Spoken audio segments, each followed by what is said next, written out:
When Joe Rogan says a fight is dangerous, people listen. But when Joe Rogan stops joking, stops laughing, and starts sounding genuinely uncomfortable, that's when alarms go off. Because this time, Rogan isn't debating boxing politics. He's not arguing entertainment value. He's not playing devil's advocate. He's looking straight at Jake Paul's decision to fight Anthony Joshua and basically saying, this could go very, very wrong. And that's wild, because Joe Rogan has defended Jake Paul more than most people in combat sports. But now he's talking about heavyweight power, Olympic pedigree, and what happens when a real champion decides to make an example out of someone. This isn't hype anymore. This is a warning. Joe Rogan isn't a boxing promoter. He's not trying to sell tickets. He's not tied to either camp. What he is someone who understands violence better than most people on the internet. Rogan has watched fighters get hurt in real time. He's seen careers end with one punch. He's watched elite athletes walk into fights confident and leave broken. So when Rogan talks about danger, he's not guessing. He's remembering. And what makes his warning hit harder is that this isn't a new Jake Paul rant. Rogan has repeatedly acknowledged Jake's work ethic, discipline, and willingness to step into uncomfortable situations. But Anthony Joshua? That's a different category of uncomfortable. One of the reasons Rogan reacted so strongly is because this fight crossed a line. This wasn't leaked DMs. This wasn't sources say talks are happening. This thing went public. Press conferences, face-offs, Netflix branding, global promotion. Jake Paul sitting across from a former unified heavyweight champion like it was business as usual. Anthony Joshua calm, composed, barely reacting, like a man who's been here before. That's when the tone shifted. Because once something becomes official, it's no longer theoretical. The danger becomes real. No exhibition clauses, no celebrity pacing, no friendly rhythm. Professional boxing, heavyweight rules, real consequences. Joe Rogan made this clear without even needing to say it outright. Anthony Joshua isn't just a bigger opponent, he's a different species of fighter. Olympic gold medalist, two-time heavyweight champion,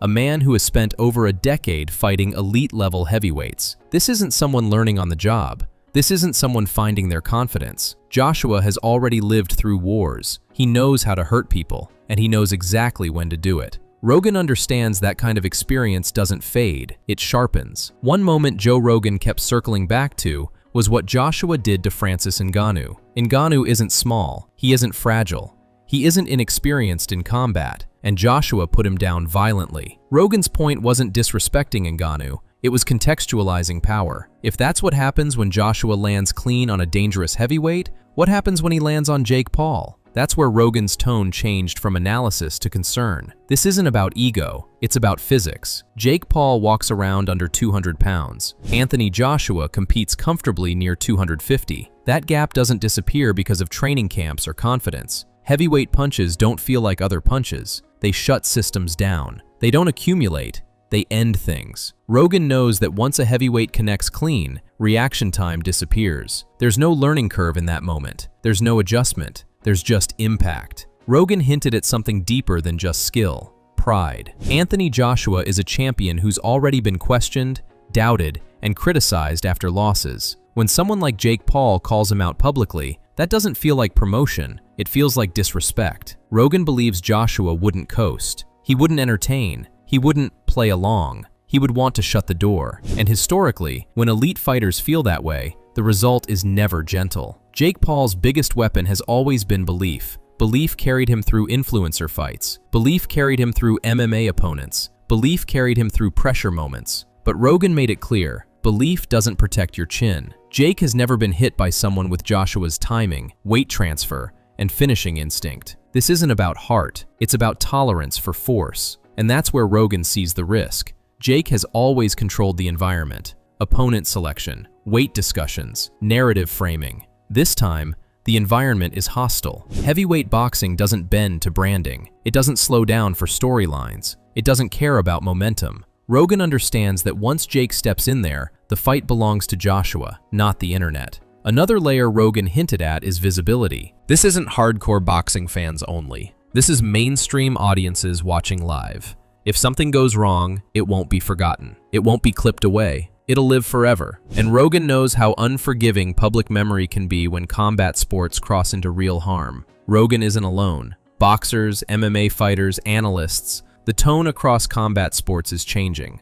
At first, people laughed. Now, people are concerned. When professionals stop joking, it usually means the risk is obvious. Rogan's warning is part of a wider shift, from spectacle to seriousness. One of Rogan's most chilling points wasn't about losing, it was about what happens after. If Jake loses badly, where does he go? If he gets knocked out violently, does he come back? If he somehow wins, does boxing even survive the fallout? There's no clean outcome here. That's what makes this decision so heavy. Joe Rogan doesn't dislike Jake Paul. If anything, his warning feels protective, like someone watching a younger fighter step too far too fast. This isn't gatekeeping, this is experience speaking, and experience usually wins. One thing Joe Rogan understands better than most is psychology under pressure. Not confidence on Twitter, not bravado at a press conference. Real pressure, when your body knows danger is coming. Jake Paul has never stood across from someone who doesn't need to prove anything. Anthony Joshua doesn't need validation. He's already lived the dream, lost it, rebuilt it, and tasted defeat at the highest level. That creates a different kind of calm, the scary kind.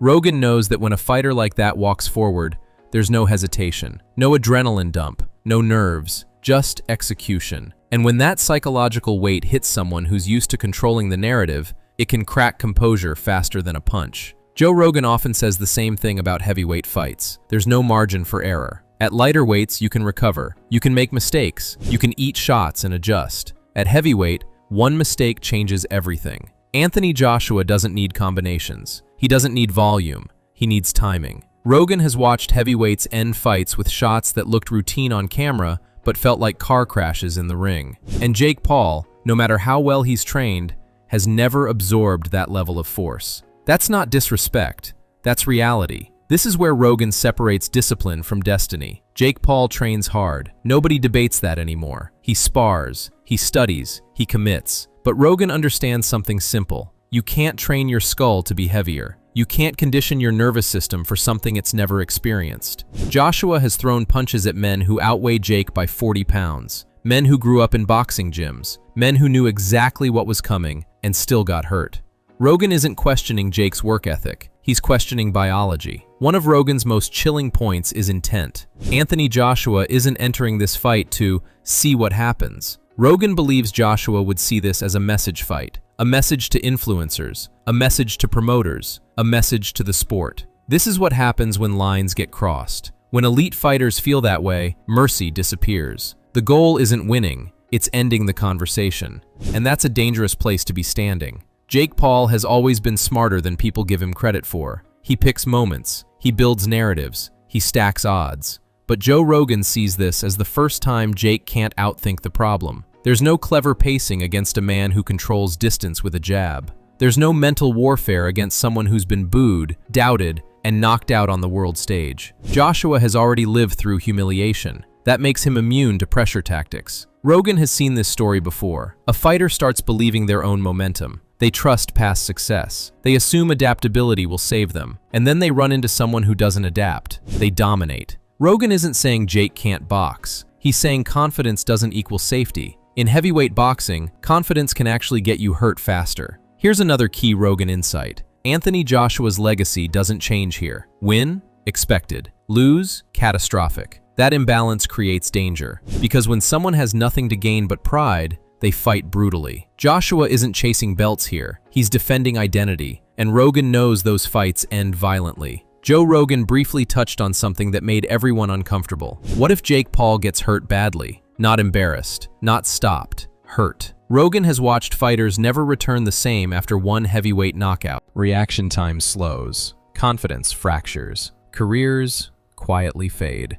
That's the part nobody wants to clip, but everyone feels. Early Jake Paul fights were jokes. This isn't. That's why fighters aren't laughing anymore. They're warning. Rogan's voice stands out because it echoes what a lot of professionals are thinking, but not saying publicly. This fight crossed into real danger territory. Jake's biggest strength has always been audacity, calling out legends, skipping steps, forcing moments. But Rogan believes audacity is finally colliding with consequence. You can skip levels in entertainment. You can't skip them in heavyweight boxing. At the end of the day, Joe Rogan isn't the one stepping into the ring. Jake Paul is. And that's what makes this story so compelling. Because Jake has always done what people told him not to do, and succeeded. But this time, the warning isn't coming from haters. It's coming from someone who understands what happens when bodies collide at the highest level. Joe Rogan didn't say this fight shouldn't happen. He said it's dangerous. And sometimes, that's the most honest thing anyone can say. Now it's on Jake Paul to decide whether belief outweighs biology. Does confidence beat heavyweight power? Or does Anthony Joshua remind the world what elite boxing really looks like? Drop your thoughts below. Subscribe to Fight Fury for non-stop coverage, because this fight isn't just hype anymore, it's a warning sign.